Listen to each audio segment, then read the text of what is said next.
This is a photo posted by Hollywood Brown of himself with his quarterback Lamar Jackson and free agent wide receiver Antonio Brown, who've been working out together, and it does raise the interesting possibility Antonio Brown is looking for a team. Might Baltimore make sense? Let's find out with Stephen A. Smith, who joins us live again just a few minutes away from First Take. Stephen A., what do you think of the idea? Do you like the concept of Antonio Brown to Baltimore? Hell no. Absolutely not. And we all know why. It's because of his mentality. Let's be very, very clear about something. There's nothing to discuss about Antonio Brown's game. He's all world, one of the greatest receivers we've ever seen in NFL history. There is nothing to debate about his skill set and what a definite, big time acquisition it would be for the Baltimore Ravens from a talent perspective. But here's the reality of the situation. When you've got a guy like Lamar Jackson, who's obviously a stud runner as a quarterback, but still is evolving as a passer, can you trust the patience of Antonio Brown? No. And I keep bringing up the issue of trust. When it comes to the Baltimore Ravens, let's look at this. Defensively, this is one of the top 3 defenses in the National Football League. They were 5th against the rush. They were 6th against the rush, I believe, 5th against the pass, and you had a situation where they was like 4th in total yards allowed, something along those lines. They had the #1 offense in football, the #1 running attack in football.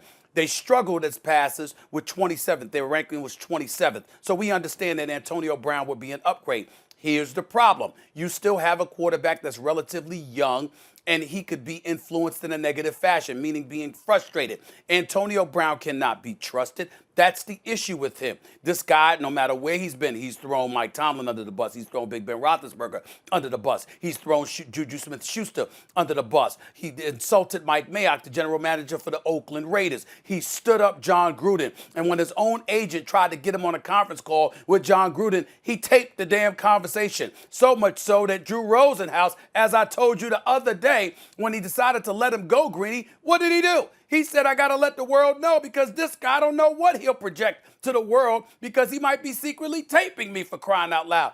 This is the Antonio Brown that you're talking about. You cannot have a relatively young squad in a young locker room and bring somebody in there who can't be trusted.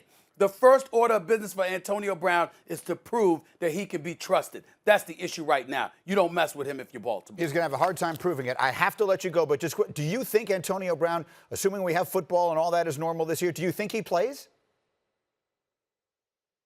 I think it's in grave jeopardy. There's always somebody that'll bring a talent like that on. We understand that. But when it comes to issues of trust, that's where people run away from you.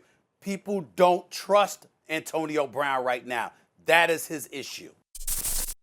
Thank you for watching ESPN on YouTube. For live streaming sports and premium content, subscribe to ESPN+.